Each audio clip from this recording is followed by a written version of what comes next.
Hello, ഞാൻ ധന്യ. ഞാനിപ്പോൾ ഉണ്ടാക്കാൻ പോകുന്നത് ഒരു പരിപ്പ് കറിയാണ്. പ്രവാസികൾക്ക് ഈസി ആയിട്ട് ചെയ്ത് എടുക്കാൻ പറ്റുന്ന കുറച്ച് റെസിപ്പീസ് കാണിക്കണമെന്ന് ആഗ്രഹമുണ്ട്. തന്നെ കുക്ക് ചെയ്യുന്നവരാണെന്നുണ്ടെങ്കിൽ വളരെ ഈസി ആയിട്ട് ഉണ്ടാക്കാൻ പറ്റുന്ന റെസിപ്പീസാണിത്. അതിനായിട്ടൊരു പാനിലേക്ക് ഞാൻ വൃത്തിയാക്കിയ പരിപ്പ് ഇട്ട് കൊടുക്കുവാണ്. ഇപ്പോൾ ഇതൊരു 2 കപ്പ് പരിപ്പുണ്ട്. ആവശ്യത്തിനുള്ള പരിപ്പ് എടുക്കുക.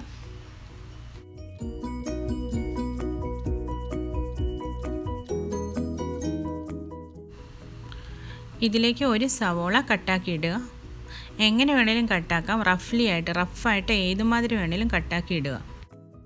ഇതിപ്പോൾ 2 സവോളയുണ്ട്. ചെറിയ സവോളയാണ്, അതുകൊണ്ടാണ് ഞാൻ ഒരു സവോള എന്ന് പറഞ്ഞത്. അപ്പോൾ വലിയ സവോളയാകുമ്പോൾ ഒരു സവോള എടുത്താൽ മതി.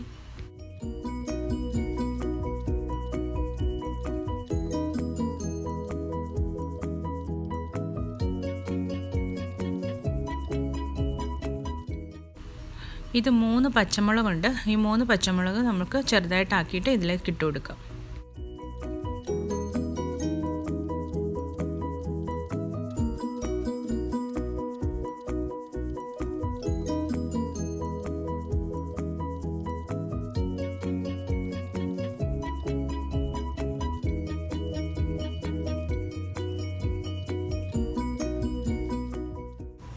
ഇതിപ്പോൾ ഒരു തണ്ട് കറിവേപ്പില ഉണ്ട്.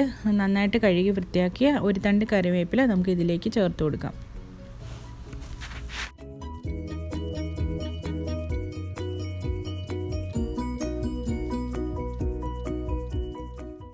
ഇതിപ്പോൾ വെളിച്ചെണ്ണയാണ്, കോക്കനട്ട് ഓയിൽ. ഈ പരിപ്പ് കറിക്ക് അത്യാവശ്യമായിട്ട് വേണ്ടതാണ് വെളിച്ചെണ്ണ. വേറൊരു എണ്ണയോ അല്ല ഇതിന് ഉപയോഗിക്കേണ്ടത്, വെളിച്ചെണ്ണ തന്നെ ഉപയോഗിക്കണം.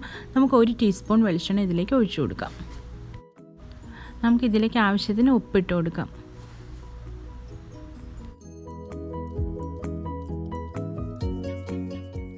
ഇനി ഇതിലേക്ക് പരിപ്പ് വേകാൻ ആവശ്യമായിട്ടുള്ള വെള്ളം ഒഴിച്ചു കൊടുക്കാം.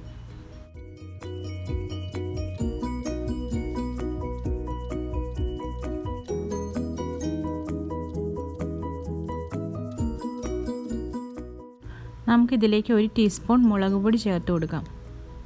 എരിവ് ഓരോരുത്തരുടെ ആവശ്യത്തിന് ഇട്ടാൽ മതി. മുളക് പൊടി വേണമെങ്കിൽ കൂടുതലെടുക്കാം, പച്ചമുളക് വേണമെങ്കിൽ കൂടുതലെടുക്കാം. ഓരോരുത്തരുടെ ആവശ്യത്തിന് വേണേൽ കുറയ്ക്കുകയും ചെയ്യാം.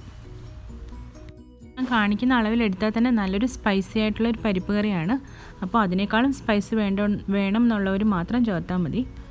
ഇത് വറ്റൽമുളകിൻ്റെ പൊടിയാണ്, ക്രഷ്ഡ് ചില്ലി. അത് ഞാനൊരു 1.5 ടീസ്പൂണോളം ചേർക്കുന്നുണ്ട്.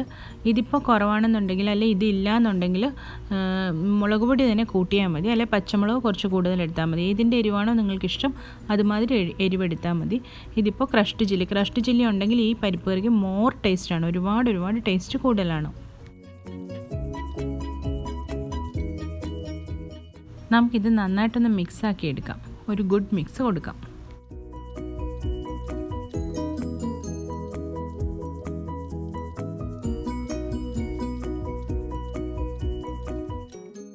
ഇത് മിക്സാക്കി കഴിഞ്ഞപ്പോൾ എനിക്ക് തോന്നുന്നത് പരിപ്പ് കുക്കാകാൻ കുറച്ചുകൂടെ വെള്ളം വേണമെന്നാണ്. അങ്ങനെ തോന്നുവാണെങ്കിൽ കുറച്ചുകൂടെ വെള്ളം ഒഴിച്ചു കൊടുക്കാം. അപ്പം ഞാനിപ്പോൾ കുറച്ച് വെള്ളം കൂടെ ആഡ് ചെയ്യാൻ പോവാണ്.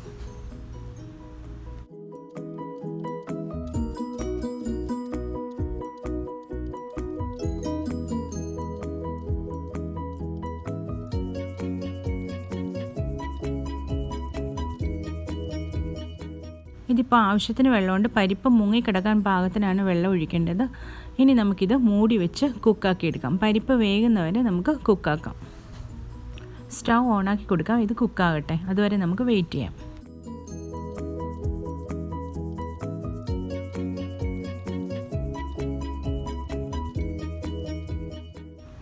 ഇതിപ്പോൾ ഒരു 7 മിനിറ്റോളം കഴിഞ്ഞിട്ടുണ്ട്. നമുക്കിതൊന്ന് ഓപ്പണാക്കി നോക്കാം. കണ്ടോ, പരിപ്പ് ഒരല്പം കൂടെ കുക്കാകാനുണ്ട്. പിന്നെ വെള്ളത്തിൻ്റെ കുറച്ച് കുറവ് തോന്നുന്നുണ്ട്. അപ്പോൾ ഇത് ചപ്പാത്തിക്കോ അങ്ങനെയുള്ളതാണെങ്കിൽ കുറച്ച് വെള്ളം ഒഴിച്ചാൽ മതിയാകും. അല്ലെങ്കിൽ ഇനി വെള്ളം ഒഴിച്ചില്ലെങ്കിലും കുഴപ്പമില്ല, കുറച്ച് നേരം കൂടെ ലോ ഫ്ലെയിമിൽ കുക്ക് ചെയ്താൽ മതിയാവും. പക്ഷേ എനിക്കിതിപ്പോൾ വേണ്ടത് ചോറിനാണ്. അതുകൊണ്ട് ഞാൻ ഒരല്പം കൂടെ വെള്ളം ഒഴിച്ചിട്ട് കുറച്ചുകൂടെ ഒന്ന് ലൂസാക്കി എടുക്കാൻ പോവാണ്. നമുക്ക് ഈ ഒരു പരിപ്പ് കറി എന്ന് പറഞ്ഞാൽ ചോറിൻ്റെ കൂടെയും ചപ്പാത്തിൻ്റെ കൂടെ, അപ്പം, ബ്രേക്ക്ഫാസ്റ്റിൻ്റെ കൂടെ, എല്ലാ ബ്രേക്ക്ഫാസ്റ്റ് ഐറ്റത്തിൻ്റെ കൂടെയും പിന്നെ ചോറിൻ്റെ കൂടെയും ഇത് ആപ്റ്റായിട്ടുള്ളൊരു പരിപ്പ് കറിയാണ്. രണ്ടിനും സ്യൂട്ടായിട്ടുള്ള ഒരു പരിപ്പ് കറിയാണ്. അപ്പോൾ ഞാൻ കുറച്ചുകൂടെ വെള്ളം ഒഴിച്ച് ലൂസാക്കി എടുക്കാൻ പോവാണ്.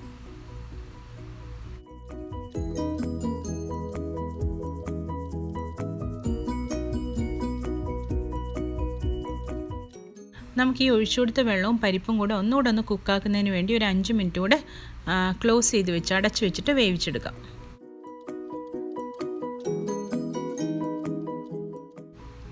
ഇപ്പോൾ ഇതൊരു 5 മിനിറ്റ് കഴിഞ്ഞിട്ടുണ്ട്. നമുക്കിത് ഓപ്പണാക്കി നോക്കാം. നമുക്കൊന്ന് മിക്സ് ആക്കിയിട്ട് ഒന്ന് ചെക്ക് ചെയ്യാം പരിപ്പ് കുക്കായിട്ടുണ്ടോ എന്ന്.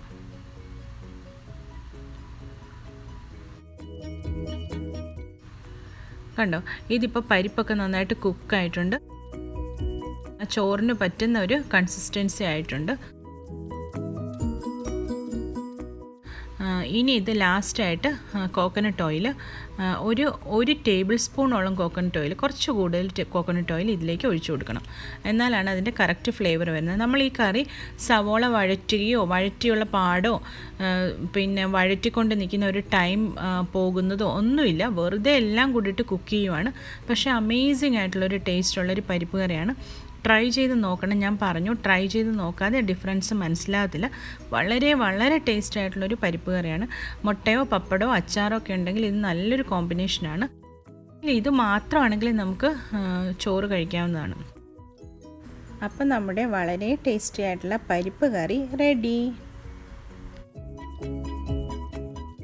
അപ്പോൾ എല്ലാവരും ഈ ഒരു റെസിപ്പി, വളരെ ഈസി ആയിട്ടുള്ള വളരെ ടേസ്റ്റി ആയിട്ടുള്ള ഒരു റെസിപ്പി ട്രൈ ചെയ്ത് നോക്കണം. ഇഷ്ടപ്പെട്ടെങ്കിൽ ലൈക്ക് ചെയ്യണം, ഷെയർ ചെയ്യണം, കമൻറ്റ് ചെയ്യണം. ഇതുവരെ എൻ്റെ ചാനൽ സബ്സ്ക്രൈബ് ചെയ്തിട്ടില്ലെങ്കിൽ സബ്സ്ക്രൈബ് ചെയ്ത് തന്നെ സപ്പോർട്ട് ചെയ്യണമെന്ന് റിക്വസ്റ്റ് ചെയ്യുവാണ്. Thank you for watching my video. See you in the next video. By.